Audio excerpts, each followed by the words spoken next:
So, good morning. Today I'm recording with Amara. She is wide awake, so there'll be a bit of back and forth between the two of us. Let's see if we can distinguish her opinions from mine. When you can love anything, you can have fun in any given situation. I think one of the key things to imagine is life is temporary, and that's a good thing because you are way beyond life.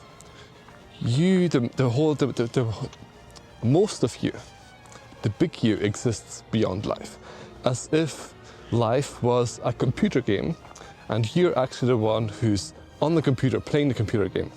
Of course, it sucks a bit if your computer game character dies, but it's really just good fun. If you think about life in that way, then everything you do can be fun. And if you think about life in that way, it might make it a bit easier for you to understand that you can love anything. Because you are basically just a fraction of yourself, and the biggest part of yourself exists outside of this life anyway.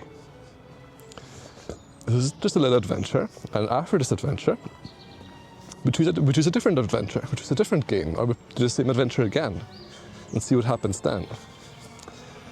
Life is a bundle of joy if you know how to not take it too seriously. All of your choices, right? We think like we have to make the right choice, otherwise the whole world is going to collapse in on us. It's fun, but it's just a tiny world that's going to collapse in on us, like just a small world. It doesn't really matter.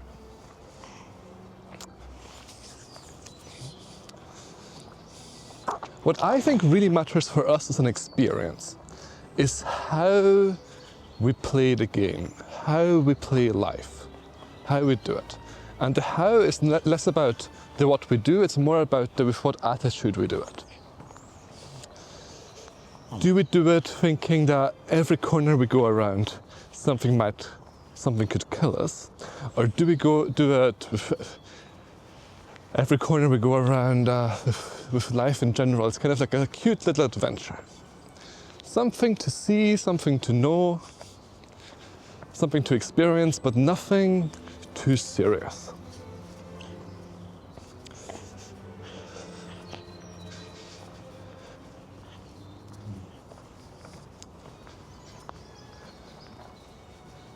Wow, okay.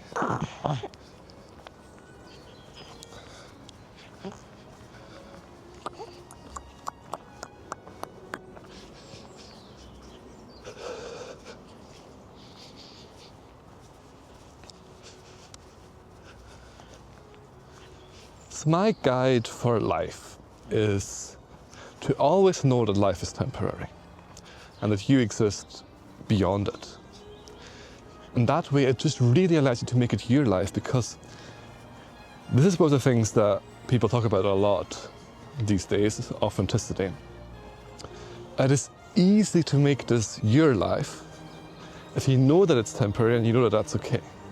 Because then all the consequences become so small. And the thing is, most of the consequences that we believe in, like death and all of that stuff, most of the things that we associate death with don't actually lead to death. That is something that I think we are just, like, it's like we love to fear, right? We love to fear. So as soon as we see something that could lead to death, we like to be very efficient at being afraid of it. But most of the time it wouldn't even lead to death. So when we start to see death as inevitable and kind of a joke, then it becomes much easier to not be afraid of the things that we don't need to be afraid of. And then, because life is temporary, and that is a good thing, and that is okay, when you're in situations where lots of people feel so much pressure to do the correct thing, when you're in situations where people feel like it's this or that, it's now or never, blah, blah, blah, blah, you can just lean back, chill out, and be like, well, what I'm gonna do right now is I'm gonna go for a nice walk, have a cup of coffee, come back, and then I'm going to tell you what I'm going to do. You can make it, just do it in the way that you want to do it. And you know life is temporary. It's your life. It's completely up to you what you do. The terrible negative consequences that everyone's talking about are just death. Like, it's just death, come on. You can allow yourself to relax.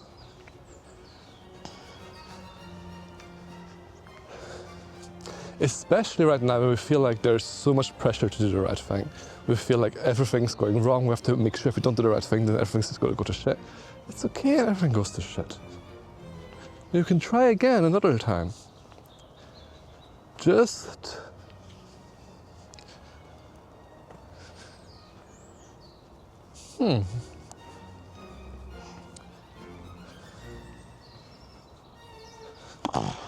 The worst thing that can happen is death. And death is absolutely fine.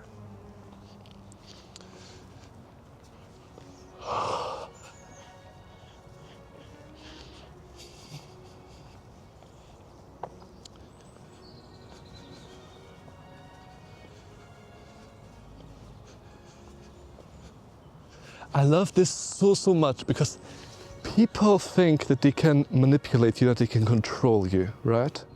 Especially when it comes to things like people of authority, like school teachers, right? Or headmasters, directors of prisons, like the police, whoever. They think they can control you because they can threaten you with your death, right? Ultimately, that's the thing that they're trying to threaten you with. Their power, their ability to cause you death. But if that's not such a big deal, then it just becomes cute. Nobody can actually control you. You can feel like they can control you, right? You can give them the impression that they can control you because you're so afraid of what they could do to you. But ultimately, they can't do much to you at all. And then, once you realize that people can't actually do anything to you, it becomes a situation that to most people would make them absolutely terrified. Like, I don't know, messing up in school and ending up with the head teacher, or messing up and being caught by the police or something like that. You, if you know life is temporary, and you know that's a good thing, you're like, hey guys, let's talk about this. What's going on? What are you guys doing here? I wanted to do it, so I did it.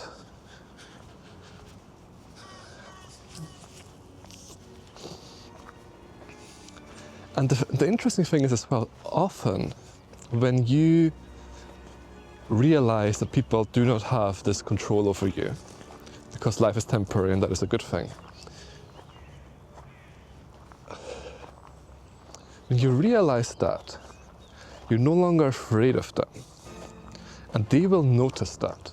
And that is going to have a fucking huge impact on your relationship with them as well. So people of authority, people who believe that they have lots of power over other people,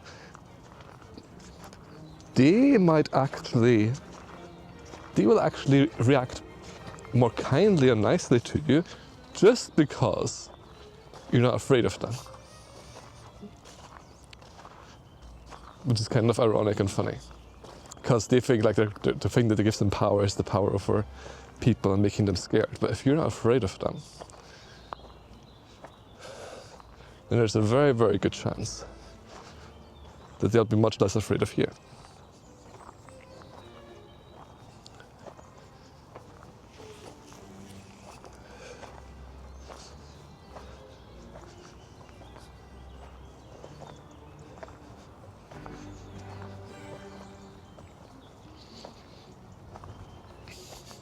I'm going to just give you a personal anecdote. I had this experience in school. I went to high school in Scotland, and I had absolutely no fear of the head teacher at all. I was very much in the zone of life is temporary and that's a good thing. And I had no fear of teachers at all. And there was This one situation, for example, where the teachers, they wanted us, they were like, everybody needs to go do the, everybody needs to do an act in the end of year performance thing. Everybody needs to do an act. Don't care what you do, just you have to do an act. And so the teacher went around everybody in the classroom and said, so what are you going to do? And I said, I'm not going to do anything. And the teacher was like, why not? And I was like, I don't want to. And the way that I said that, it was so clear that I wasn't afraid of them or what they thought that they could do to me. And so the teacher just said nothing and went on to the next person. And everybody else in the classroom, they had to justify, they were like, I'm going to be ill or whatever, I'm not going to. And I just said, I don't want to. And the teacher was like, all right. It wasn't, and this teacher, this specific teacher, they actually, they liked me generally.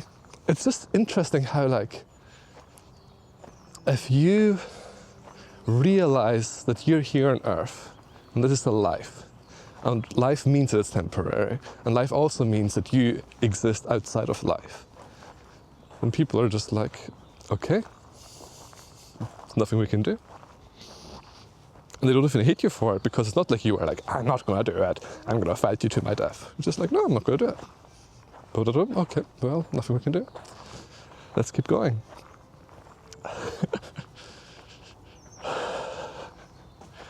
You know, I wear a strict school uniform, so one day I wore a shirt that was completely like a pink shirt, right, not allowed at all.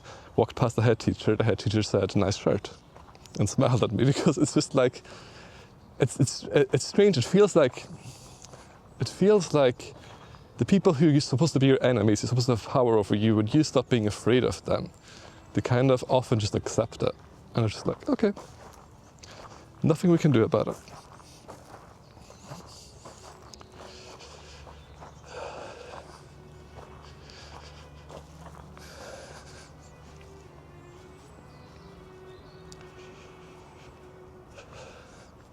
Because the key here is, and that is the key, when it comes to people with authority, police officers, teachers, head teachers, bosses. I have experiences with bosses a lot as well. It's just that when you're not afraid of them and you don't do what they want, it's not such a big deal. But when you're afraid of them and you're like, I'm going to rebel against you because you're controlling me and I hate you so much, well, then there's going to be fucking consequences. So I like this so much because it's such an easy workaround for everything in life. Life can be fun and enjoyable, and the people who you think hate you and want to control you probably will not even try to control you when you stop being afraid of them. When you start to look at life and be like, well, it's life, it's temporary, and that's a good thing.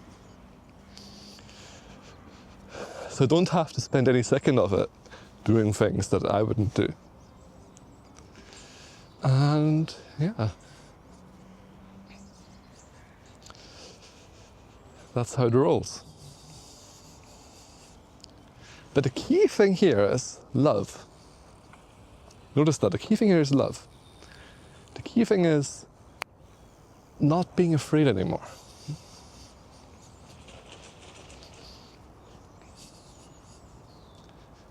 Not being afraid anymore, because fear, the first person you being afraid is a detriment to is yourself. And then everybody else. And so when you're afraid of a teacher or whatever, you first of all it hurts you because you're afraid, and I mean, you tell me how it feels to be afraid. It really sucks. So you're afraid and it really sucks for you. And then the way being afraid works is you've got two options and a secret option when you're afraid of something. The first option is to fight it. The second option is to run away from it. And the third secret option is to learn to love it. But most of us don't think about the first secret option, so we have this fight or flight. Now, if you're afraid of teachers, it's going to hurt you the most because you're the one who's afraid. But then, it's going to suck for the teacher, because either you're going to fight them or you're going to run away from them, which is just not good. And by the way, I'm not meaning literally fight them or run away from them, but like you can passively fight them or run away from them. In this classroom, for example, you can just not pay attention to them at all. Or you can be, talk to them like you hate them all the time. And that just sucks for the person who you're afraid of. It sucks more for you because you're the one who's afraid, but it also sucks for them. And when you choose love, when you do the third secret option, which is you choose love, for instance, by being like, well, life is temporary and that's a good thing, so they can't do anything to me because I'm going to die eventually. What will happen is I will die, no matter what. So there's no point in feeling like whatever people can threaten me with is a threat to me. So,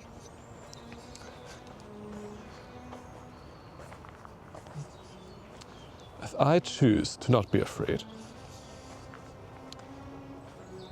of, for example, a person of authority, when they tell me to do something and I simply don't, you're not fighting them, you're not running away from them.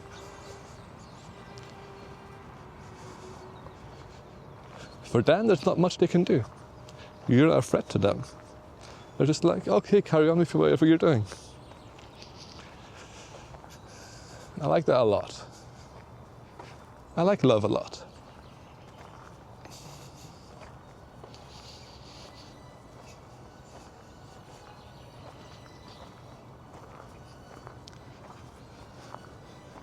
It's up to you, that's the thing. It's up to you if you want to believe that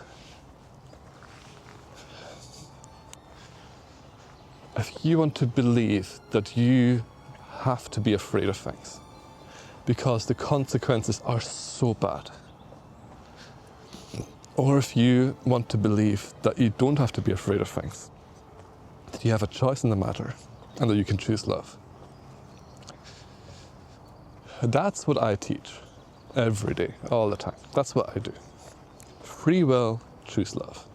You have free will, you don't have to be afraid. You can choose love.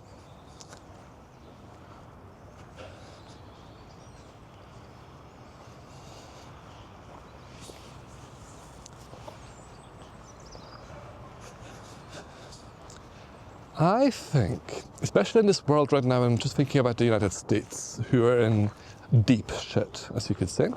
In a way, there's lots of great things happening there as well. But politically speaking, they're in deep shit.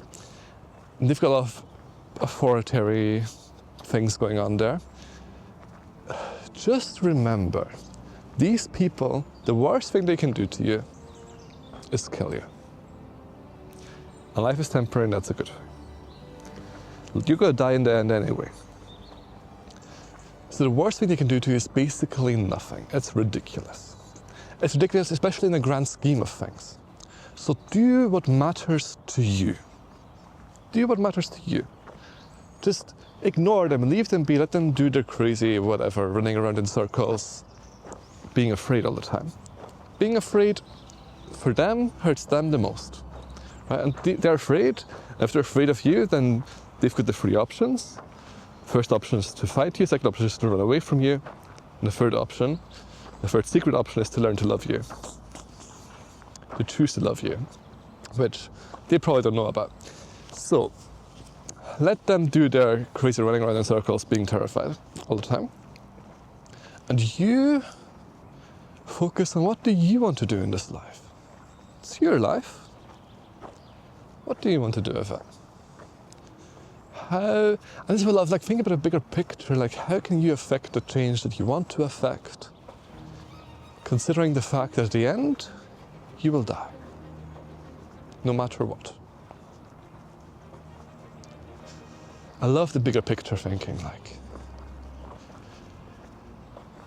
I'm not saying everybody should do, like, go on suicide missions, not at all. It's just to be aware of the fact that you don't have to be afraid of being small or doing little wrong things all the time.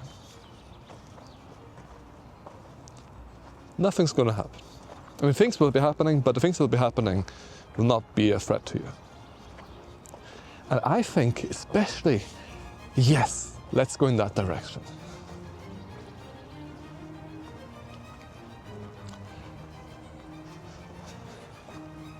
I think one of the most important things, there are many important questions you can ask yourself in life. There are many important questions you can ask yourself in life.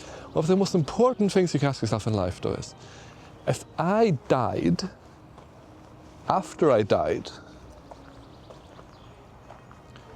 how would I look back on my life? What would I have liked to have done? And that goes to show you for what you really care about if you look at it more deeply.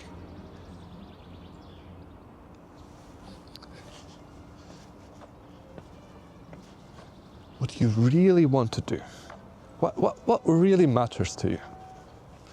And focus on that.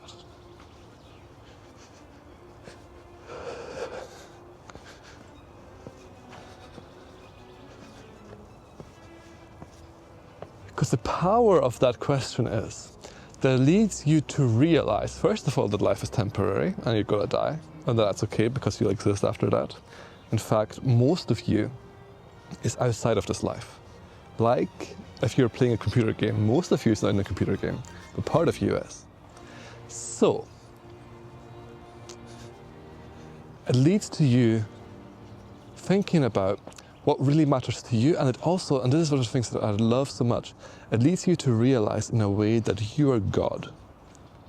Because the person who you're answering to after death, it's not some kind of strange God, it's you. After death, just like after playing a computer game, you'll be like, what would I have liked to have done in this life, in that experience? What did I do? And if what you did is what you would have liked to do, it's going to be fucking awesome. You're going to be like, fuck, that was epic, right? Or if you spend your life like doing shit you didn't want to do in your life, you won't be like, I'm going to punish myself or anything. You'll just be like, that sucked. Maybe I need a break. Maybe we should just try again. You know.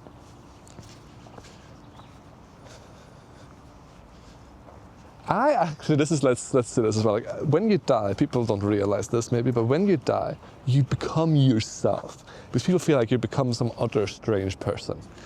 You don't really are yourself, obviously, but when you die, you become yourself to a much greater degree. Like, it'll just be more of you. It will not be like a different point of you that's it will not be a different part of you that has different values or different boundaries or whatever. Like, when you die, you just become you in a very concentrated form. It'll just be like more of you. You'll be like, whoa, this is me. Right. That's how it feels when you die. So when you're dying and you're looking back at your life, it will not be in reference to a God or in reference to some external hierarchy of good and bad. It'll be in reference to you, the real you. What would the real you, the you would have liked to have done?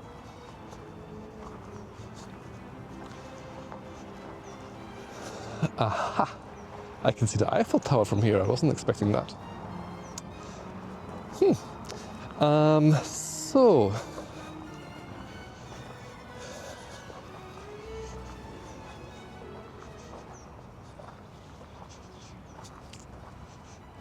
the thing is, all of us are going to die and it's going to be awesome. This thing, it's going to be awesome. Like, we don't have to fear death in any way, shape or form. But because when we die it's going to be awesome, we don't have to worry about it either. We're like, it's going to happen, we know it, and it's going to be great. Perfect. Like in life, I don't know if you do this, but I do this a lot in life when I'm like managing things, sorting things. As soon as I've reached a point where I know like, this part is going to work, and it's going to be good, I'm just going to leave it and focus on other parts. It's the same with life. If you know that the part of death is going to be great and it's going to be fucking awesome, you just leave it. You don't worry about it anymore and you focus on other stuff. And that's what I'd like you to take away from this video. It's like, death is going to happen, it's going to be a good thing. Let's focus on all the other things. Love, sex, doing whatever you think is important, changing the world, changing the economy, changing politics, changing the way the hierarchy system works, whatever. Finding new revolutionary things to do. Lying in the grass, you know, all these crazy revolutionary things you can do. Focus on life. I hope you can take away some things that help you in life from this. I especially hope that you become the most boldest version of you. That you just come and take ownership of how great you are, and that you tell the world about it and make yourself known. And remember, people who are afraid, the first person that hurts is themselves. So you don't have to prevent other people from being afraid. You have three options when you're afraid.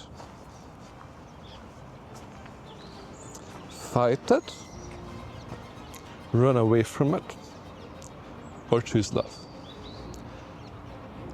I'm Daniel Lee, and before I go, I'm going to show you something nice.